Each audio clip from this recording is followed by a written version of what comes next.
My name is Peter Heller. I'll be reading from my novel, The Dog Stars. Book 1. I keep the beast running. I keep the 100 low lead on tap. I foresee attacks. I am young enough. I am old enough. I used to love to fish for trout more than almost anything. My name is Hig, one name. Big Hig, if you need another. If I ever woke up crying in the middle of a dream, and I'm not saying I did, it's because the trout are gone, every one. Brookies, rainbows, browns, cutthroats, cutbows, every one. The tiger left, the elephant, the apes, the baboon, the cheetah, the titmouse, the frigate bird, the pelican, gray, the whale, gray, the collared dove, sad, but didn't cry until the last trout swam upriver looking for maybe cooler water. Melissa, my wife, was an old hippie. Not that old. She looked good. In this story, she might have been Eve, but I'm not Adam. I am more like Cain. They didn't have a brother like me. Did you ever read the Bible? I mean, sit down and read it like it was a book? Check out Lamentations. That's where we're at, pretty much. Pretty much lamenting. Pretty much pouring our hearts out like water.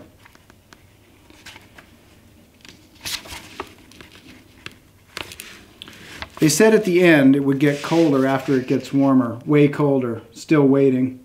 She's a surprise, this old Earth. One big surprise after another since before she separated from the moon, who circles and circles like the mate of a shot goose.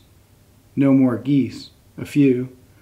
Last October I heard the old bleating after dusk and saw them, 5 against the cold, blood-washed blue over the ridge, 5 all fall, I think. Next April, none. I hand-pumped the 100 low-lead aviation gas out of the old airport tank when the sun is not shining, and I have the truck, too, that was making the fuel delivery, more fuel than the beast can burn in my lifetime. If I keep my sorties local, which I plan to, I have to. She's a small plane, a 1956 Cessna 182, really a beaut. Cream and blue. I'm figuring I'm dead before the beast gives up the final ghost. I will buy the farm. 80 acres of bottomland, hay and corn in a country where there is still a cold stream coming out of the purple mountains, full of brookies and cuts. Before that, I will make my round trips out and back. I have a neighbor. One, just us at a small country airport a few miles from the mountains. A training field where they built a bunch of houses for people who couldn't sleep without their little planes, the way golfers live on a golf course. Bangley is the name on the registration of his old truck, which doesn't run anymore. Bruce Bangley. I fished it out of the glove box looking for a tire pressure gauge I could take with me in the beast. A Wheat Ridge address. I don't call him that, though. What's the point? There's only 2 of us. Only us for at least a radius of 8 miles, which is the distance of open prairie to the first juniper woods on the skirt of the mountain. I just say, hey. Above the juniper is oak brush, then black timber. Well, brown. Beetle killed and droughted. A lot of it standing dead now, just swaying like 1,000 skeletons, sighing like 1,000 ghosts, but not all. There are patches of green woods, and I am their biggest fan. I root for them out here on the plain. Go, go, go, grow, grow, grow. That's our fight song. I yell it out the window as I fly low over. The green patches are spreading year by year. Life is tenacious if you give it one little bit of encouragement. I could swear they hear me. They wave back, wave their feathery arms back and forth down low by their sides. They remind me of women in kimonos. Tiny steps or no steps. Wave, wave, hand at your sides. I go up there on foot when I can, to the greener woods. Funny to say that, not like I have to clear my calendar. I go up to breathe, the different air. It's dangerous. It's an adrenaline rush I could do without. I've seen elk sign, not so old. If there are still elk. Bangley says no way. Way but, never seen one. Seen plenty deer. I bring the 308 and I shoot a doe and I drag her back in the hull of a kayak which I sawed the deck off so it's a sled. My green sled. The deer just stayed on with the rabbits and the rats. The cheatgrass stayed on. I guess that's enough.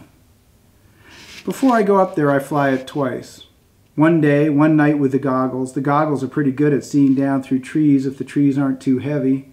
People make pulsing green shadows even asleep. Better than not checking. Then I make a loop south and east, come back in from the north, 30 miles out at least a day for a traveler. That's all open, all plains, sage and grass and rabbit brush in the old farms. The brown circles of fields like the footprint of a crutch fading into the prairie. Hedgerows and windbreaks, half the trees broken, blown over, a few still green by a seep or along a creek. Then I tell Bangley. I cover the 8 miles dragging the empty sled in 2 hours. Then I am in cover. I can still move. It's a long way back with a deer, though, over open country. Bangley covers me from halfway out. We still have the handsets and they still recharge with the panels. Japanese built. Good thing. Bangley has a 408 Shi-Tak sniper rifle set up on a platform he built. A rangefinder. My luck. A gun nut. A really mean gun nut. He says he can pot a man from a mile off. He has done. I've seen it more than once. Last summer he shot a girl who was chasing me across the open plain.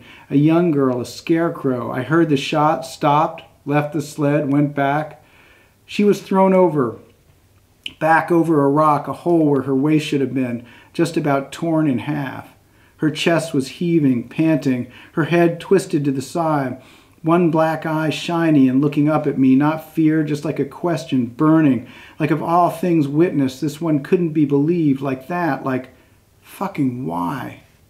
That's what I asked Bangley. Fucking why? She would have caught you.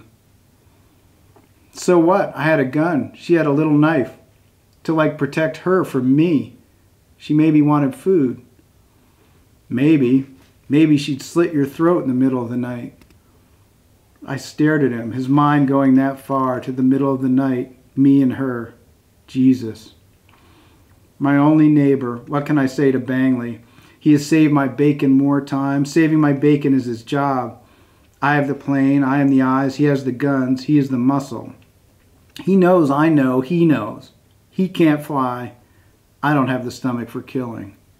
Any other way, probably just be one of us, or none. I also have Jaspar, son of Daisy, which is the best last line of alarm. So when we get sick of rabbits and sunfish from the pond, I get a deer.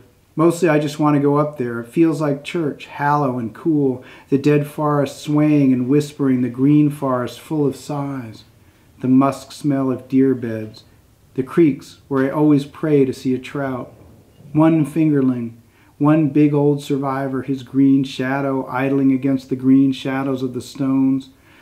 8 miles of open ground to the mountain front, the first trees. That is our perimeter, our safety zone. That is my job. He can concentrate his firepower to the west that way. That's how Bangley talks.